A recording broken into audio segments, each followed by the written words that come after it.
I'm here in Medjugorje. You hear the bells of St. James Church, and I'm with, what's your name? Rina. Where are you from, Rina? I'm from Offaly in Ireland. In Ireland. Yeah. And how often have you been in Medjugorje? First came in 2005. 2005. Why did you come here? I don't know, to be honest. Yeah. I just felt the urge to come. So yeah, my first time here in 2005, it was September. Yeah. And I was here for the first 3 days, and I just wanted to get out of here. Yeah. Why? I don't know why. I just hated it. I just wanted to get out. Yeah. And it was, I don't know, I can't explain it, but I met a friend of mine walking up, she was coming down, I was walking away from the church, and I explained to her, and she said, look, she says, don't worry, I couldn't pray, I could do nothing.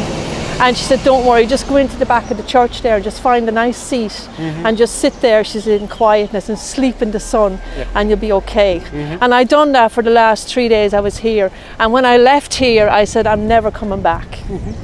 And I was about half an hour out the road on the bus going home and I started to cry. And I've been coming back ever since. Why did you start crying? I just felt something, I was missing something. Yeah. You know, I didn't feel the peace anymore, and I just felt an emptiness was taken out of me, and I just needed to be filled again. So so and then you came back. I came back the year after, and I've been coming back ever since. And I brought my good friend in 2013. Yeah, what's your name? 14. Elizabeth. Elizabeth, you're also from Ireland? I'm from Ireland. A Tipperary woman living in Offaly as well. Okay. And why do you come back all the time? I just love the peace here, and I love the community, and I love the friendship and the smiles that people have, and especially our Blessed Mother. That's the only, you know, like, and it's so filling, and the services here and the ceremonies here are just 10 to none, like, beautiful. And it changed, you became a real Catholic then after this experience? Yeah, I started to pray the rosary better and more often.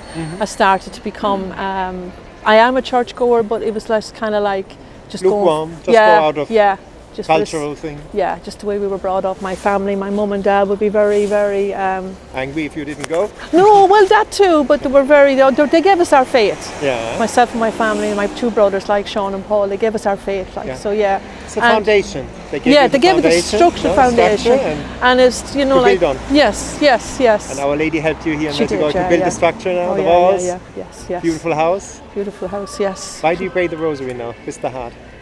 I love the rosary. It gives me peace, and if I have worries or anything, I can just pick up the beads and just, even if it's only one decade, I know she's listening to me, and I know she'll help me in her time.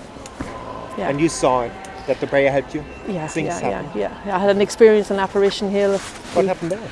I just kind of like, I just asked for a sign, and because I knew I wouldn't be back up before I went home, and I went over to the statue and I knelt down. And I was in a bad place personally, and I just felt his hand rub my back, and I just got the shivers, and that stayed with me till today, and it will stay with me till. That you felt the divine embrace. Yeah, I did actually. Yeah. It was very emotional, so it was. Yeah, I get emotional even just thinking about it. It's me too. I was crying up that hill. Yeah. And you go to confession as well? Oh yeah, all the time when I come here. First thing I do when I come here is go to confession. You go so natural now. Why? Yeah. What would you tell people who maybe 20 years didn't go to confession? Don't be afraid. Yeah. Don't be afraid to go. Just be honest with yourself. Yeah. Be honest, you're meeting Jesus. He's not going to condemn you. Yeah. He's there he wants you back. He loves you, and he wants you to be with him. You know, and at the end of the day, the cross he did it all for us on the cross, and we have to try and believe that and trust in that. And experience that love which you experienced up that hill. I did that night, yeah. And that's why you come back all the time. Yeah. I try to bring people with me. Like her, beautiful lady here. Like me.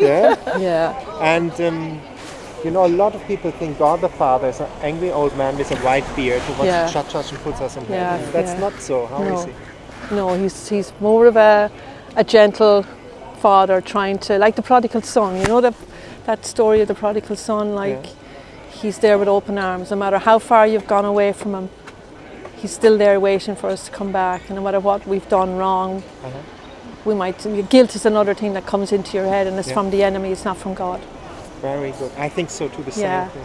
And I like guilt. And I like what you I listen to a lot of women say he's gentle. What women need is gentleness. And he is like that.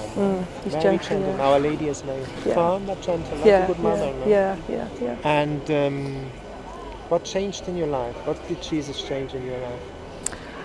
I suppose more so the peace and the patience in my life, and to try and live the will of His will, like try and accept what happens in our day. Yes, I think that's a big lesson what I learned too. Yeah. To learn that everything from God is for the good, no? Yeah, even though every situation when you think like it's not a good situation, that's the enemy who tells you about God. The sign is good even in the worst case, no? That's what I learned here after 2 years living here. Wow, you're living here 2 years. I didn't have that faith. That's everything is for. I saw God forgot me, didn't think about me. He liked other people. I was like that too. Then you get these graces here, this gentle, your prayers. And what would you tell people? Why should they come here? They'll experience the peace, the good weather, the lovely food, the friendly people, but most of all, to just open their hearts and just try and allow the Blessed Mother to enter into your heart as best you can, and just be open to what's here. And I see you have now a relationship with Jesus, Our Lady and God. How would you tell people, how can they have that, I think it's a slow stepping stones. I'm sorry. That for me it was a very slow stepping stone. Same as me, Yeah, it's one step at a time. How would you describe it a bit? I suppose trying to put your trust in Him and open your heart, Liz. Open your heart, And a lot of people here in Medjugorje, they look for their vocation. What would you tell them? How can somebody find their vocation in life? How can they find the will of God? Good question. I think it's like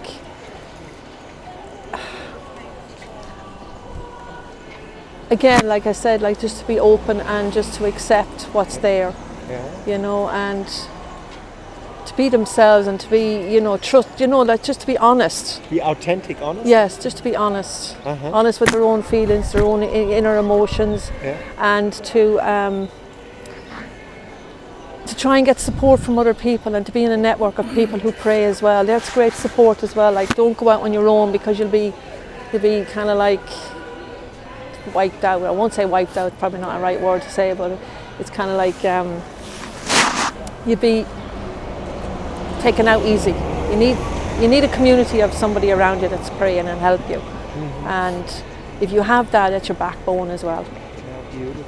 And what is the place you like most here in Medjugorje? I like all of it. Mainly the church, though, is my favourite place. Why the church? I don't know. I think it's probably going back to that first time in 2005 when that lady told me to sit in the back of the church, and I kind of just took it from there. And I suppose that's where the seed was planted. Thank you so much for that beautiful interview. Thank you, Tom.